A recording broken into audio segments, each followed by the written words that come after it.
Chapter 5. A Useful Gentleman. Rufus Van Alden had just finished this breakfast of coffee and dry toast, which was all he ever allowed himself, when Nighton entered the room. "Mr. Gobby is below, sir, waiting to see you." The millionaire glanced at the clock. It was just 9:30. "All right," he said curtly. "He can come up." A minute or two later, Mr. Gobby entered the room. He was a small, elderly man, shabbily dressed, with eyes that looked carefully all round the room and never at the person he was addressing. "Good morning, Gobby," said the millionaire. "Take a chair." "Thank you, Mr. Van Alden." Mr. Gobby sat down with his hands on his knees and gazed earnestly at the radiator. "I have got a job for you." "Yes, Mr. Van Alden. My daughter is married to the Horn, Derek Catering, as you may perhaps know." Mr. Gobby transferred his gaze from the radiator to the left hand drawer of the desk and permitted a deprecating smile to pass over his face. Mr. Gobby knew a great many things, but he always hated to admit the fact. "By my advice, she is about to file a petition for divorce. That, of course, is his solicitor business, but for private reasons, I want the fullest and most complete information." Mr. Gobby looked at Cornice and murmured, "About Mr. Catering? About Mr. Catering. Very good, sir." Mr. Gobby rose to his feet. "When will you have it ready for me? Are you in a hurry, sir?" "I am always in a hurry," said the millionaire. Mr. Gobby smiled understandingly at the fender. "Shall we say 2 o'clock this afternoon, sir?" he asked. "Excellent," approved the other. "Good morning, Gobby." "Good morning, Mr. Van Alden. That's a very useful man," said the millionaire as Gobby went out and his secretary came in. "In his own line, he is a specialist." What is his line?" "Information. Give him 24 hours and he would lay the private life of Archbishop of Canterbury bare for you." "A useful sort of chap," said Nighton with a smile. "He has been useful to me once or twice," said Van Alden. "Now then, Nighton, I am ready for work." The next few hours saw a vast quantity of business rapidly transacted. It was 12:30 when the telephone bell rang, and Mr. Van Alden was informed that Mr. Catering had called. Knighton looked at Van Alden and interpreted his brief nod.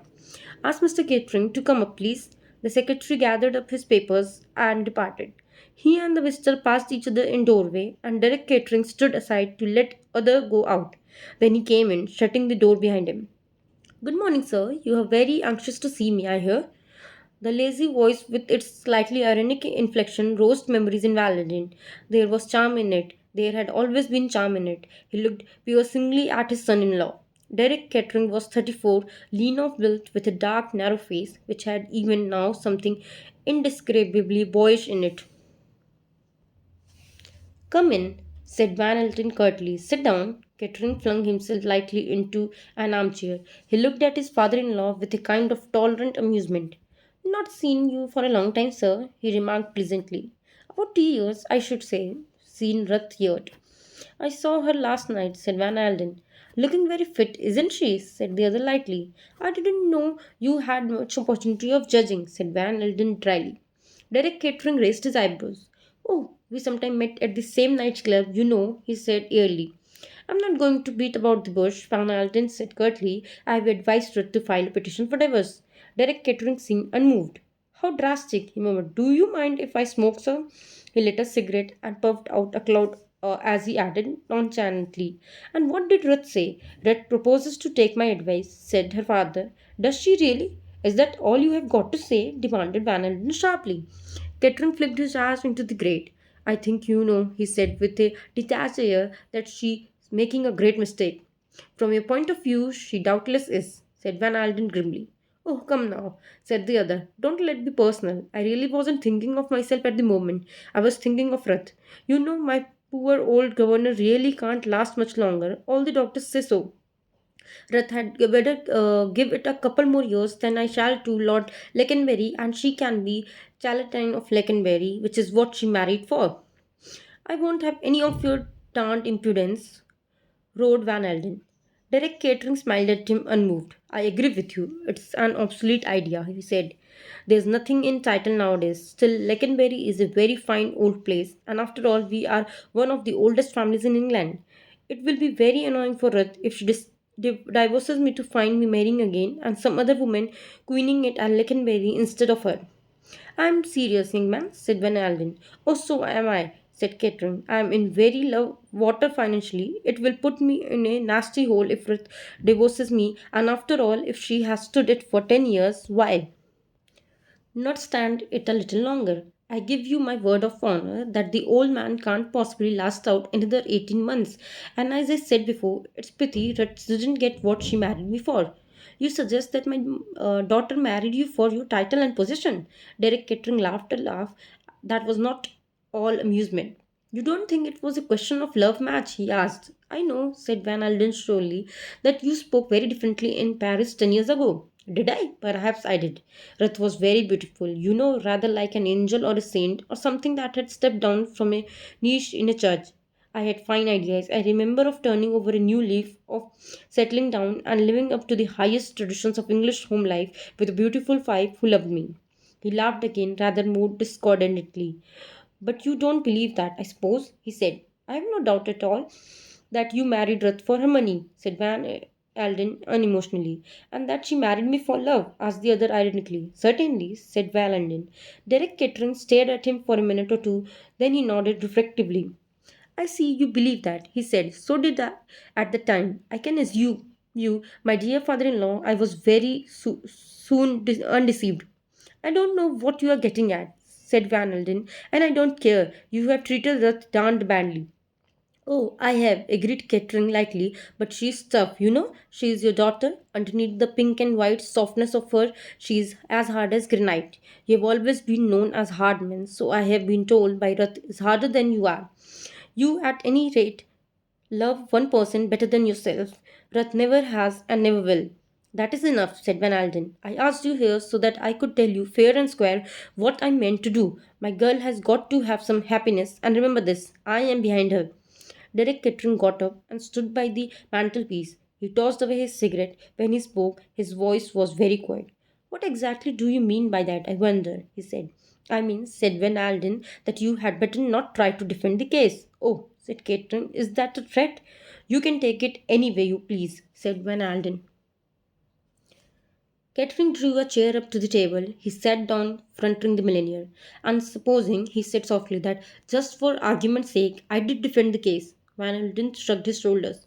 You have not got a leg to stand upon, you young fool. Ask your solicitors, they will soon tell you.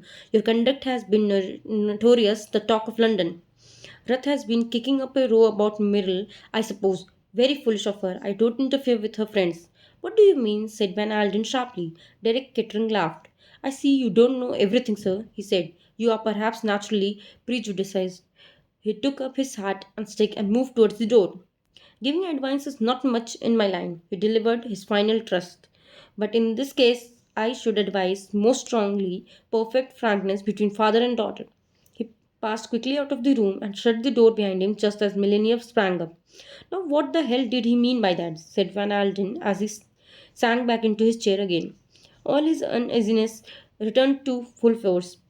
There was something here that he had not gone yet to the bottom of. The telephone was by his elbow. He seized it and asked for the number of his daughter's house.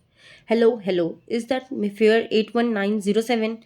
Mrs. Catering in? Oh, she's out. Is she? Yes, out to lunch. What time will she be in? You don't know? Oh, very good. No, there's no message. He slammed the receiver down again angrily. At 2 o'clock, he was pacing the floor of his room, waiting expectantly for Gobby. The latter was ushered in at 10 minutes past 2.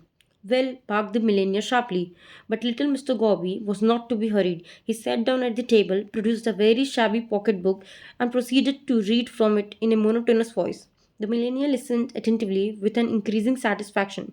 Gobby came to a full stop and looked attentively at the waste paper basket. Said Van Alden. That seems pretty definite. The case will go through like winking. The hotel evidence is all right, I suppose. Cast irons, said Mr. Gobby, and looked malevolently at a gilt armchair. And financially, he is in very low water. He's trying to raise a loan now, you say?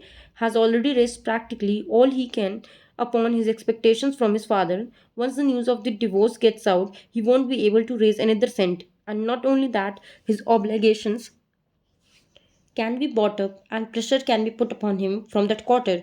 We have got him, Gobby. We have got him in a cleft stick. He hit the table a bang with his fist. His face was grim and triumphant. The information, said Mr. Gobby, in a thin voice seemed satisfactory. I've got to go round to Curzon Street now, said the millionaire. I am much obliged to you, Gobby. You are the goods all right. A pale smile of gratification showed itself on the little man's face. Thank you, Mr. Van Alden, he said. I try to do my best. Van Alden did not go direct to Curzon Street.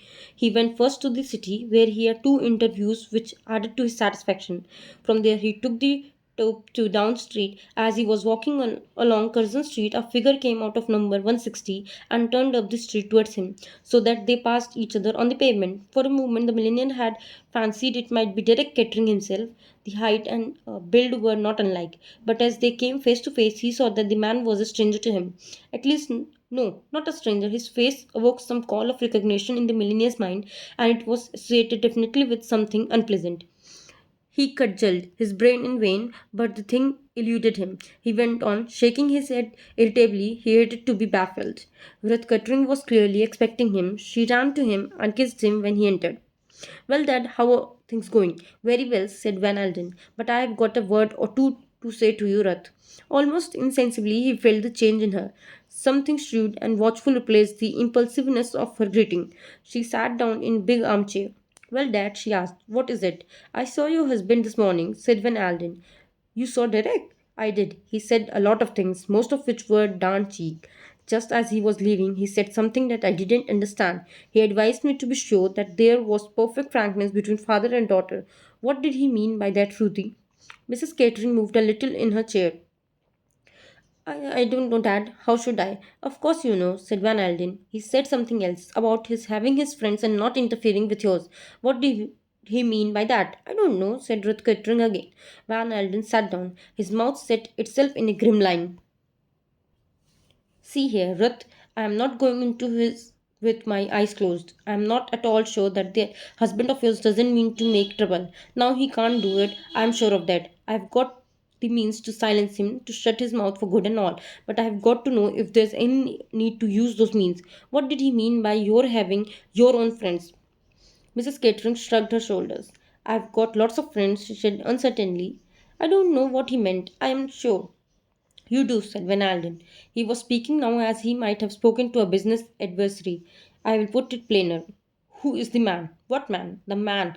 That's what Derek was driving at. Some special man who's a friend of yours.